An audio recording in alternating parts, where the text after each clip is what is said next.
Hi guys, Mendocino Vino here. Today we're trying this pretty obscure, lesser known varietal, Chardonnay.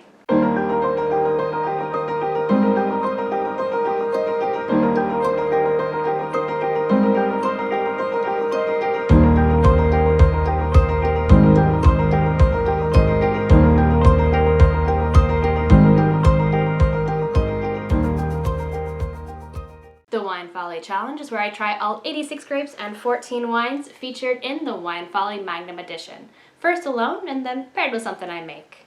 Now, Chardonnay can be an incredibly divisive wine. To some, it evokes images of white wine with ice cubes that taste like butter. But in all actuality, Chardonnay is an incredibly versatile varietal and can be made in a wide variety of different styles, ranging from incredibly buttery and oaky to more minerality and flint and chalk. A lot of that depends on how the wine is aged, ranging from new oak, neutral oak, or stainless steel. The new oak is what really imparts that kind of buttery baking spice flavor notes that you get, versus stainless steel and neutral oak don't really have that same type of flavor imparted. And today I'm trying the wines blind. In part because, to be fully transparent, one of these wines comes from the winery I work for, Bee Hunter. So I knew I probably couldn't be neutral about that wine, so I wanted to try them blind. The other two one of them comes from Burgundy, the other one comes from Australia. All very famous wine regions for Chardonnay, although Chardonnay is grown in a lot of different places. All right, let's get started. Wine 1 is, I would say, medium gold. You can already tell wine 2 is much lighter in color. I would say light gold. Wine 3 I would put in the middle of those two, so more light medium gold. All right, let's get started with that tasting. And by tasting I mean smelling.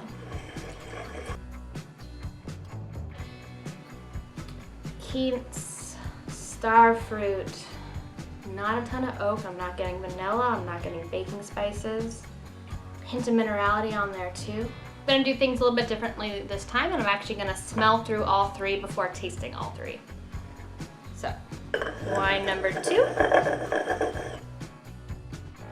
Ooh, that definitely, I take it back now, this one has seen some oak. That one I'm not sure about, but this one definitely on the nose already. I can smell that kind of vanilla, peach, just kind of like a little bit of pineapple in there too.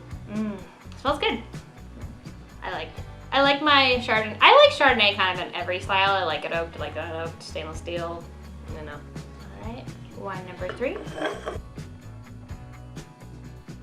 Ooh, very different nose. These all have very different noses. Peach, tangerine, lemon zest would be my call on the nose on this one. Could have seen some oak, but not a lot. All right, let's taste through it. Okay, this is starting to have some oak notes emerge from the nose. I'm getting a little bit more of that kind of burnt caramel toffee on there. Let's try it out. This one has a nice long finish. It starts out with this kind of lemon lime peel, this kind of like nice chalk kind of note there, and then it slowly evolves into more peach, and then kind of at the end there a little bit of vanilla notes. Ooh, and that finish, yeah, has a ton of toffee on it. It's really nice, actually. It does have that kind of signature flavors of like a little bit of oak on a Chardonnay, but the attack has so much more to it than that it's not just a one-note wine. Let's try wine number 2. Pie crust starfruit quince. It's funny actually, because that's what I got more on the nose here, but this has definitely got that on the palate. Pineapple quince. Starfruit. I need to have starfruit. It's been a while since I had starfruit actually. It's making me want to have starfruit. I'll also say it's a little bit, it has a shorter finish and is a little bit more one note compared to wine 1. Wine number 3. actually remarkably similar to wine 1. Lemon, lime, minerality, hint of oak, but really not a lot. I would think this is neutral oak probably. Maybe stainless steel, but I think I am getting a little bit more of that kind of roundness from the mallow that you get on a neutral oak barrel. Yeah, lemon, lime, quince, hint of minerality to it, and like a hint of oak, but not a ton. Also has a nice long finish on this. It is actually remarkable to me how close this one and wine 1 is. Let's try wine 1 again. Yeah, remarkably similar. Wine 1 definitely has more of an oak thumbprint on it.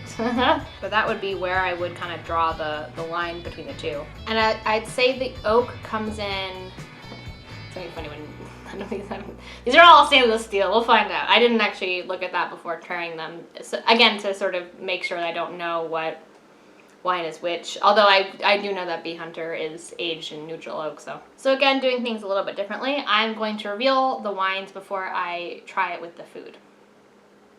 In part because the food is still cooking and I want to know which is which. I think wine 1 is Burgundy. I think wine 2 is Australia, and wine 3 is the Bee Hunter. I could be mixing these two up.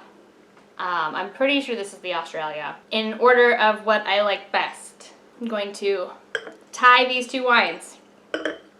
This is in second. But yes, so Burgundy, Bee Hunter, Australia. All right, let's see which is which.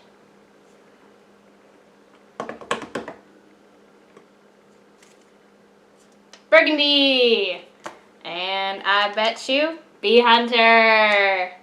And, well, obviously, has to be Australia. I got all 3 correct.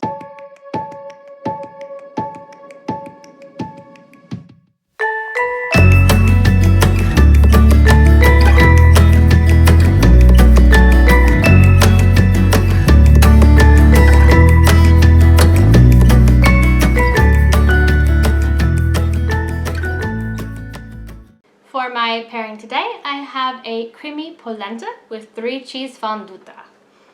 I found this recipe in Food and Wine magazine, and I'm very excited to try it with these wines. They recommended a friuli, but hopefully it will pair well with this. I have not made this before. Hopefully it tastes good. All right, let's try it out. It's good. Hearty. Would be great in the winter.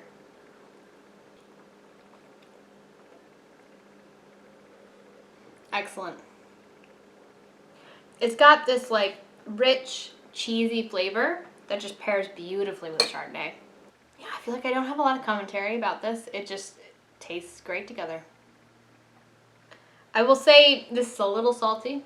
It's just my own fault, not the recipe's fault. But I think that the two complement each other really nicely. For my final thoughts on the matter, I will confess I've been looking forward to this tasting because I love Chardonnay. And I am very anti-wine snobbery. I don't think that anyone should ever feel bad about what wines they like. If you like $2 Chuck, great. Drink $2 Chuck, you will save a lot of money. But maybe every once in a while, try a more high-end Cabernet. Maybe spend what you would normally spend on like a concert and instead buy a nice bottle of wine and sit and play some music and drink it with some friends. Otherwise, drink what you love. And I love Chardonnay. And I am not ashamed to admit it. So, thanks for coming along this week. Stay safe out there and drink good wine. Chin chin.